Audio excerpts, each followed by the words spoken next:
Perkenalkan, nama saya Andi Nurhanifah Rofifaha dari kelas PTIKA Angkatan 2020.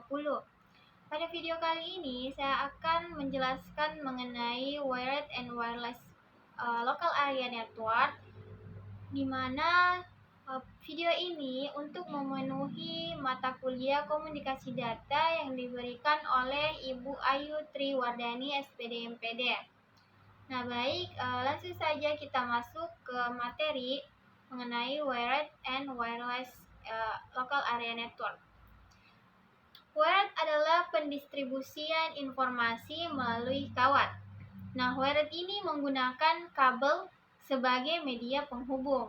Nah, singkatnya, perangkat tersebut dapat dilihat dan diraba. Maka dari itu, wired dapat disebut juga telekomunikasi fisik. Telekomunikasi adalah mendistribusikan informasi dari satu titik ke titik yang lain. Selanjutnya, kelebihan dari wired. Nah, yang pertama ada kecepatan transfer data yang stabil, di mana jaringan kabel umumnya dapat memberikan kecepatan transfer data yang lebih tinggi dan konsisten dibandingkan dengan jaringan nirkabel. Yang kedua ada keamanan yang lebih tinggi, di mana jaringan kabel lebih sulit diakses secara fisik oleh pihak yang tidak berwenang dibandingkan dengan jaringan nirkabel. Nah, selanjutnya ada stabilitas koneksi, di mana koneksi kabel cenderung lebih stabil dan kurang rentan terhadap gangguan elektromagnetik atau interferensi yang bisa mempengaruhi kualitas jaringan. Selanjutnya ada keandalan, di mana jaringan kabel memiliki keandalan yang tinggi karena kabel cenderung lebih tahan terhadap kerusakan fisik atau gangguan dibandingkan dengan sinyal nirkabel.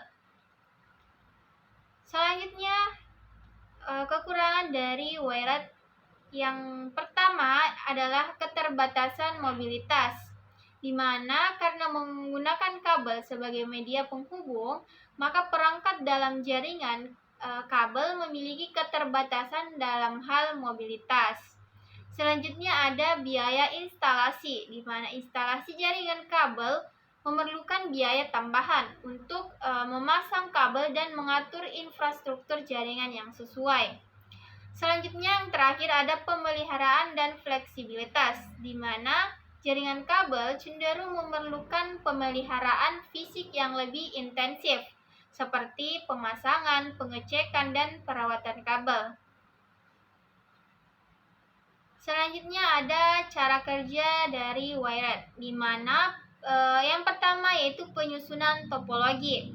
Nah, jaringan kabel menggunakan berbagai topologi seperti topologi bus, topologi star, topologi ring, atau kombinasi dari topologi tersebut. Nah, topologi ini menggambarkan bagaimana perangkat dalam jaringan terhubung satu sama lain melalui kabel.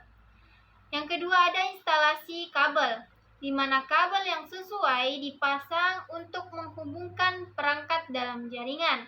Jenis kabel yang paling umum digunakan adalah UTP atau Unshield Twister Pair, yang terdiri dari sepasang kabel yang dililit bersama-sama. Selanjutnya ada switching and routing, di mana switch dan router digunakan dalam jaringan kabel untuk mengarahkan aliran data antara perangkat-perangkat dalam jaringan. Switch berfungsi sebagai penghubung antara perangkat dalam jaringan dan mengalihkan paket data ke tujuan.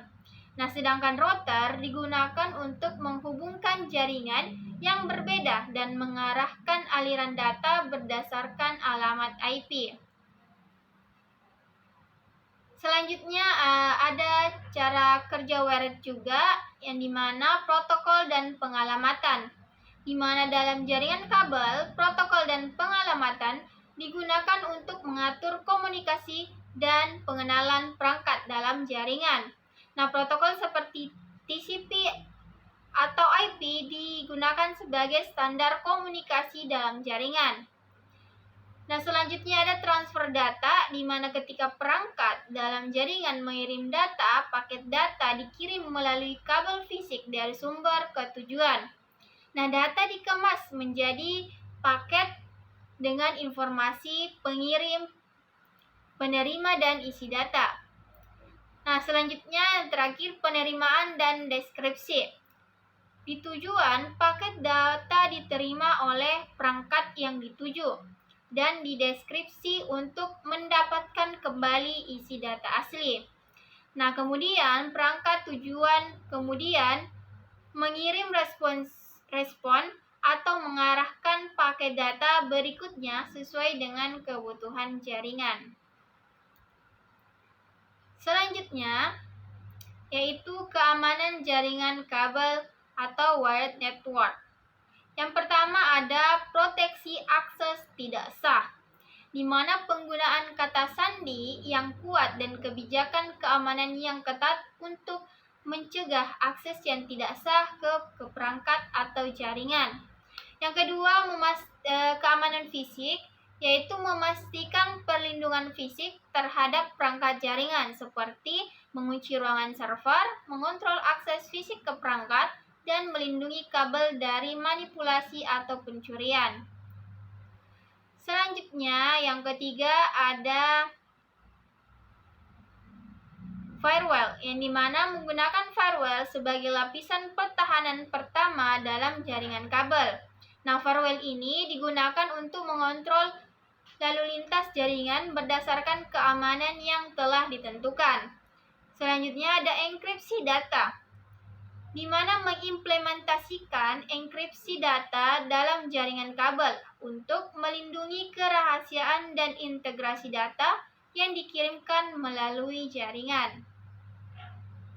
Selanjutnya yang kelima, yaitu pemantauan keamanan, di mana melakukan pemantauan dan audit secara teratur terhadap keamanan jaringan untuk mendeteksi ancaman atau aktivitas mencurigakan.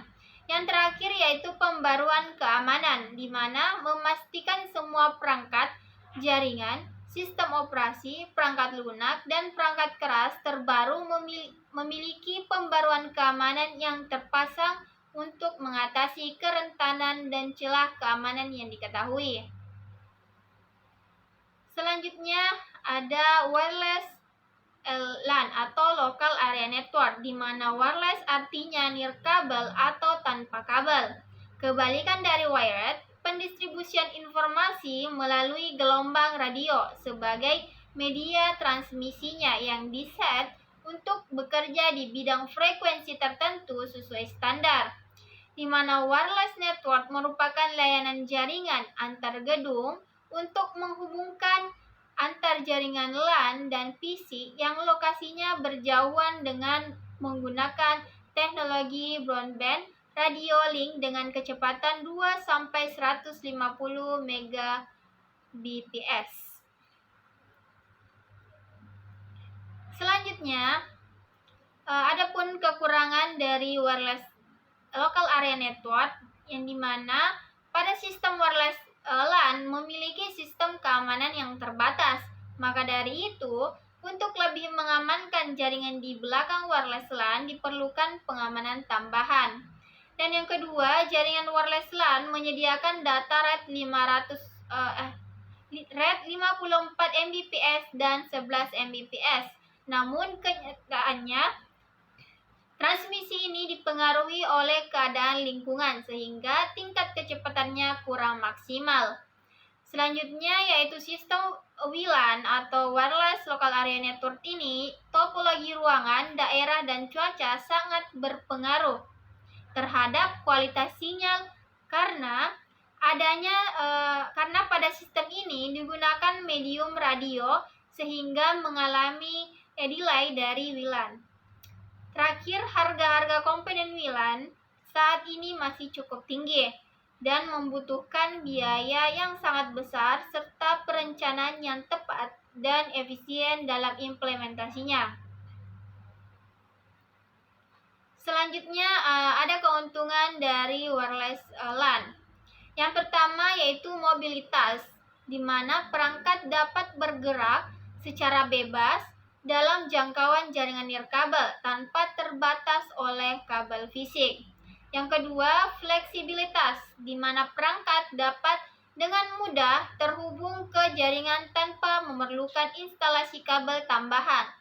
Yang ketiga, skalabilitas, di mana jaringan nirkabel dapat diperluas dengan menambahkan akses point untuk mencakup area yang lebih luas.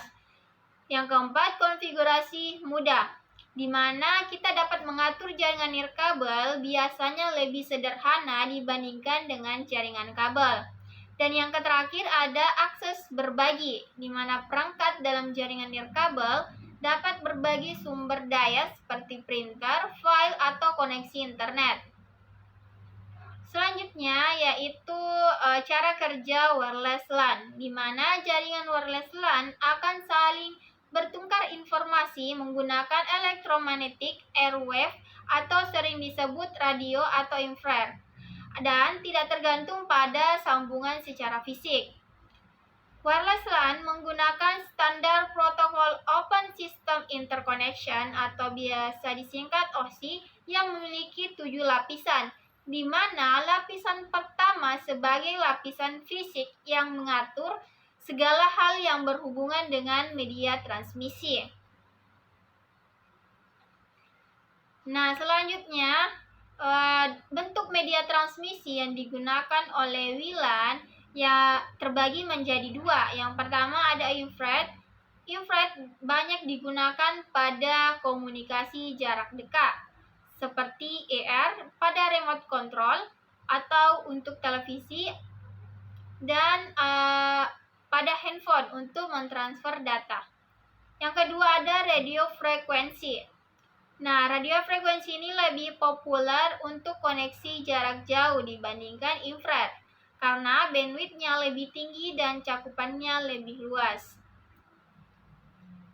Selanjutnya yaitu wireless LAN terdapat dua bentuk koneksi. Yang pertama ada mode ad hoc, adalah suatu kondisi jaringan wireless yang tidak menggunakan access point.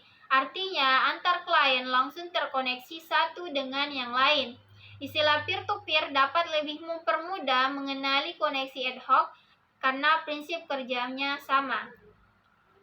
Nah, yang kedua dari bentuk koneksi wireless LAN yaitu model infrastruktur, di mana kondisi suatu jaringan dengan menggunakan suatu titik pusat yaitu access point.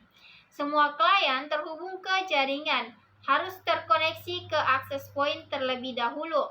Titik akses pada sebuah jaringan infrastruktur memiliki area cakupan yang lebih besar.